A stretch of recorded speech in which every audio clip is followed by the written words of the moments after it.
Город Тусон – один из самых быстро растущих городов США, расположенный на юге штата Аризона, на полупустынном плато в долине реки Санта-Крус.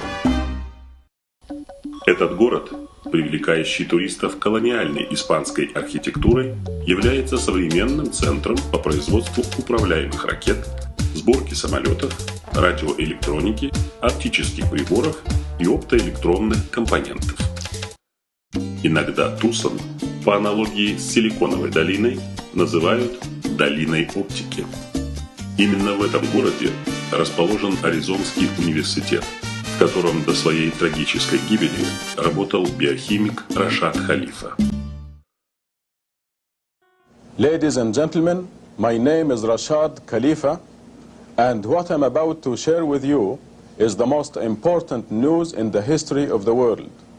Because this is the most important news, it comes with something unique, something never witnessed before, a built-in, irrefutable proof of authenticity. The world's leaders are invited, as well as each and every one of you, invited to examine the evidence, then take action in accordance with this news.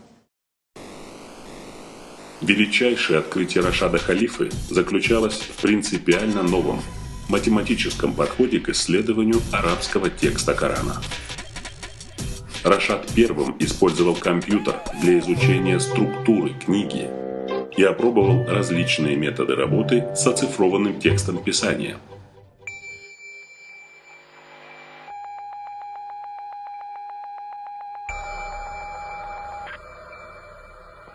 Результаты исследований доктора Халифы превзошли все ожидания и вышли за рамки тех целей, которые изначально были поставлены.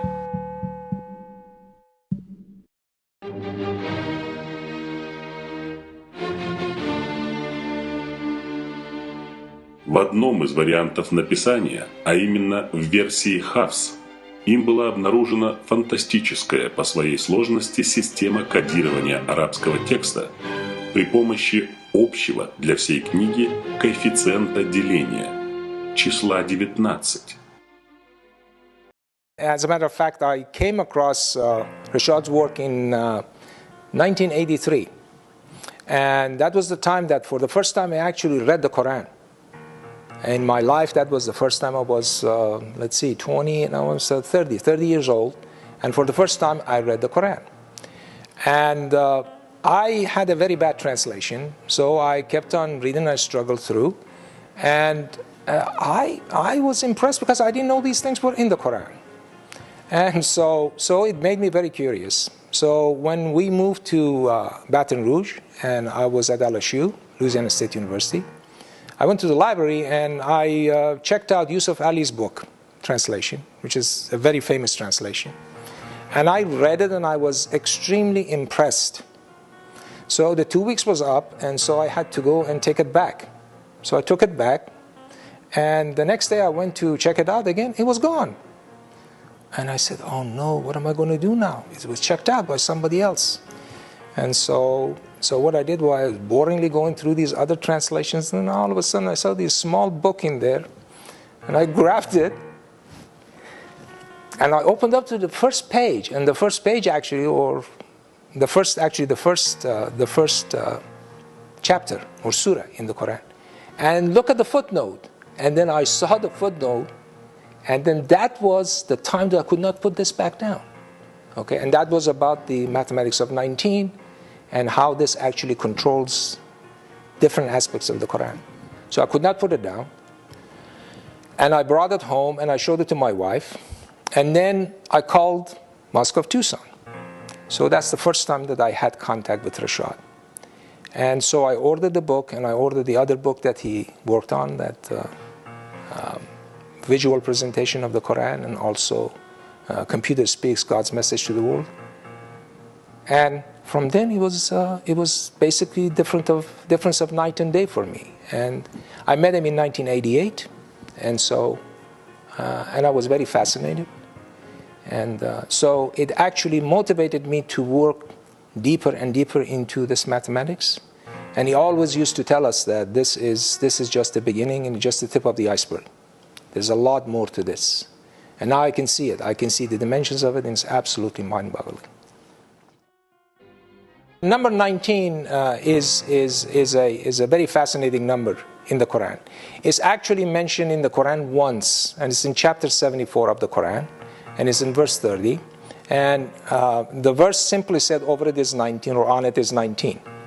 And so, to me, what is really, I can see from this, from the complexity of the mathematics I'm going to describe later, is that if 19 was not there, we would not be able to proceed in this mathematics. So this is a beacon, so to speak, along the way, that by this beacon, actually, we are guided through this maze of these numbers, okay? And so when I talk about ultimate mathematics, then you can actually see why it's so important to have this beacon. And so that's really the guiding light, if you like, okay? And if this number was not there, we would not be able to do it. So this is by God's design that He actually put the number as some kind of torch, a guiding torch. Рашад Халифа открыл код 19, автограф Бога, оставленный им в своем последнем, финальном послании человечеству, в Великом Коране.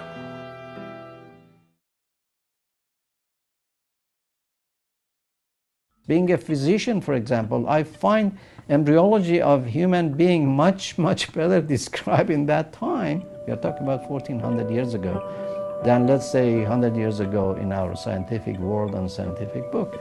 So this is not a point of really argument. If anybody is fair, is not really sided right or left, they can admit this is a book, a miracle book, which actually will testify to the authenticity of the right part of the previous books. When you want to see what's right in Bible, that's how I look at it, I study it, it's basically the same, exactly the same thing. Like the stories that are coming in the Quran, you can find them. Joseph's story, Jesus' story, all is in the Quran. So to summarize, I will see the last book, because we believe this is the last. Prophecy testifies to the beauty and correctness of the previous. We believe in Jesus, we believe in Moses, we believe in Zoroastrians, as you know. So there is no way to argue when we have all this document. This is not out of prejudice, this is out of research, this is out of not only Muslim research, non-Muslim research have come to the same point. Существует несколько вариантов написания коранического текста. Два из них наиболее распространены. Несмотря на то, что значительная часть этих двух текстов совпадает, между ними есть определенная разница в постановке огласовок, написании букв и количестве аятов. Все это оказывает влияние на значение текста и заставляет задуматься, какой из вариантов является оригиналом, одобренным Богом. Попытки решить эту задачу традиционными способами не увенчались успехом. Поэтому возникла необходимость в радикально новой методологии изучения коранического текста. В 1974 году такая методология была разработана Рашадом Халифе, который впервые применил методы компьютерного математического анализа к текстам традиционных вариантов написания Корана. Chapter 74 is an incredible prophecy of the Quran. You don't need to believe in the Quran. Any scientist, I challenge them, this is not an ambiguous prophecy or something that you can interpret this way or that way. It is very specific prophecy, the year of the discovery, and many other elements in that one that shows that the time, the place, and the person who even discovered this is being specifically prophesied through this chapter. But there is also a general prophecy. The reaction of the people is prophesied in verse 31, 74:31.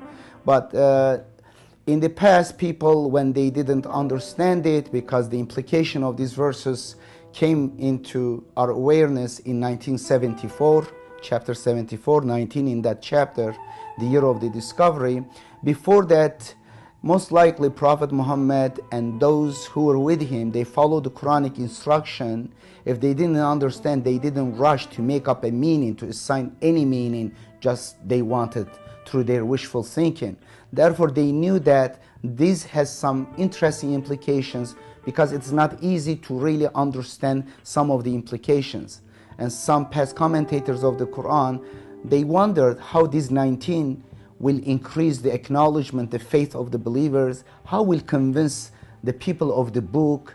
But after the fulfillment, after we discovered 19, now we know that this really is related to the numerical structure of the Quran. And I know many people whose faith increased. From faith became knowledge. Now we know that the Quran is the Word of God. And I know many Christians and Jews who converted to Islam, means peacemaking, and accepted the Quran as Word of God. Теперь существует физическое свидетельство божественного послания миру. Это означает наступление новой эры в религии. Эры, где вера более не нужна, поскольку нет необходимости верить, когда есть знание. Предыдущие поколения были обязаны поклоняться Богу и принимать на веру Его господство. С появлением физического свидетельства, заключенного в этой книге, мы больше не верим, что Бог существует. Мы знаем, что Бог есть. И это знание подтверждает финальное божественное послание – Коран, в котором зашифровано уникальное физическое доказательство. When you study the Quran as a whole, it becomes evident to you, and it's irrefutable proof. You can check it yourself. It's not that hard. You don't need to know mathematics or some complicated math to understand this. It's very simple and it exists. It tells you that there is a God and He created a beautiful book for us to understand. Код 19 – одно из величайших открытий в человеческой истории, поскольку он дает экстраординарное и универсальное свидетельство существования Бога. Ведь до сих пор большинство людей, включая адептов суннизма и шиизма, не имели возможности реально наблюдать чудесные божественные проявления. Код 19 открыл новую эру возможностей различать тех, кто склонен к регрессу, и тех, кто склонен к прогрессу. Он помогает отличить рациональных монотеистов от слепых последователей коллекций, созданных людьми домыслов и сектантских учений. Так же, как и от тех, кто пустословит по поводу Корана ради своих политических, экономических или других личных целей. Выражаясь компьютерной терминологией, код 19 – это один из вирусных детекторов. Он диагностирует сознание, зараженное наиболее разрушительными вирусами, фанатизмом и политеизмом, и находит тот ум, который не заражен.